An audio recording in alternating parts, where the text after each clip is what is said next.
Hello. അടുത്ത മാസം ഒരു കല്യാണം ഉണ്ടെങ്കിൽ ഈ മാസം പോയി ഫുൾ പ്ലാനിങ് നടത്തുന്ന ആളാണോ എന്നെപ്പോലെ നിങ്ങളും? പക്ഷേ എൻ്റെ പ്ലാനിങ് മാത്രമേ നടക്കത്തുള്ളൂ, വേറെ അതിൻ്റെ പിറകെയുള്ള കാര്യങ്ങളുമായിട്ടുള്ള കാര്യങ്ങളൊന്നും തന്നെ നടക്കത്തില്ല. ഞങ്ങൾ ഇക്കാരെ വീട്ടിലോട്ട് പോകണം. ഞാൻ മുന്നേ ഒരു വീഡിയോ പറഞ്ഞിട്ടുണ്ടായിരുന്നു, എനിക്ക് ഞായറാഴ്ച ഒരു കല്യാണം ഉണ്ടെന്ന്. അപ്പോൾ അതിന് വേണ്ടിയിട്ട് പോണതാണ്. ബാഗിൽ തുണി സാധനങ്ങളൊക്കെയാണ്. ഈ കവറിൽ എന്താണെന്ന് വെച്ചാൽ വീട്ടിൽ നിന്ന് ഉമ്മ എന്തെങ്കിലുമൊക്കെ തന്നു വിടുന്ന പാത്രങ്ങളാണ്. അതൊക്കെ നമ്മൾ അതേപോലെ തിരിച്ചു കൊണ്ട് കൊടുത്തു വിടണ്ടേ, എന്നാലല്ലേ അവർക്ക് വല്ല വീണ്ടും തരാൻ ഇൻട്രസ്റ്റ് ഉണ്ടാകത്തുള്ളൂ. അങ്ങനെ അവിടെ നിന്ന് ഞങ്ങൾ നേരെ തയ്യക്കടയിൽ പോയപ്പോൾ ചേച്ചി തയ്ച്ചുകൊണ്ടിരിക്കുന്നതേ ഉള്ളൂ.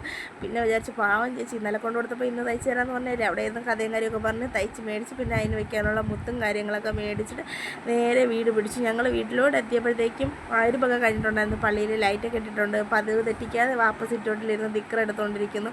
ഞാൻ മുറിയിൽ കയറി വന്നിട്ട് പിന്നെന്താ കുറച്ച് മരിച്ചിനിയും ഇക്കായും പിള്ളേർ കഴിക്കാമായിരുന്നു. അപ്പോൾ എനിക്കും ഒരു കൊതി വന്നു. ഞാനും പോയി ഇരുന്ന് കഴിച്ചിട്ട് ചേട്ടത്തി വന്നപ്പോഴത്തേക്ക് ഞാൻ എൻ്റെ സാരി കൊണ്ട് പുള്ളിക്കാരി കയ്യിലങ്ങോട്ട് ഏൽപ്പിച്ചിട്ടുണ്ടായിരുന്നു. എനിക്കിതിൽ പ്ലീറ്റ് പിടിച്ച് തരാൻ വേണ്ടിയിട്ട്.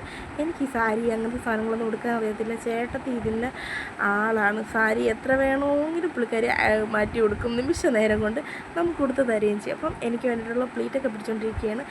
എനിക്ക് ബ്ലൗസ് എന്തോ ഞാൻ പുതിയ തച്ച മാച്ച് ആവാത്ത പോലെ ഒരു ഫീൽ ചെയ്യുന്നുണ്ട്. നാളെ എങ്ങനെയെന്ന് പറഞ്ഞുകൊണ്ട് ഞാൻ സാരിയൊക്കെ എടുത്ത് വെച്ചിട്ട് അയ്യോ എൻ്റെ കല്യാണം സാരി ഞാൻ വണ്ണം വെച്ചോ എന്നൊക്കെ പറഞ്ഞ് നെഞ്ചിലടിയെങ്കിലും ആയിരുന്നു. ഇനി പറഞ്ഞിട്ട് കാര്യമില്ലല്ലോ. എൻ്റെ സാരിയൊക്കെ കൊടുത്ത് കുറേ നേരം നമ്മളതേ കാര്യങ്ങളൊക്കെ പറഞ്ഞിട്ട് ഞാൻ കുറച്ച് തുണി, എൻ്റെ ബ്ലൗസ് ഒന്ന് ലൂസായിരുന്നു, അപ്പം എനിക്കതൊന്ന് തയ്ക്കണമായിരുന്നു. അത് ചെറുതായിട്ടൊന്ന് അടിച്ച് വേറെ 1-2 തുണികളുണ്ടായിരുന്നു, അതൊക്കെ തയ്ച്ചു കൊടുത്തു. എൻ്റെ മിഷൻ ഞാൻ ഏകദേശം ഒരു 1.5 വർഷം കൊണ്ട് ഉപയോഗിക്കുന്നില്ല. ഇവിടെ പൊടിയടിച്ചിരിക്കുകയായിരുന്നു. ഇന്നലെ വന്ന് നോക്കിയപ്പോൾ വേട്ടാളി എനിക്ക് കൂട് വെച്ച് അത് നശിക്കാറായിരിക്കുന്നു. പിന്നെ എന്താ അതൊക്കെ ഒന്ന് തട്ടിക്കളഞ്ഞ് പൊടിയൊക്കെ അടിച്ച് ഇന്നലെ ഞാൻ എണ്ണയും മണ്ണെണ്ണയൊക്കെ ഒഴിച്ച് ഇട്ടിട്ട് പോയതായിരുന്നു.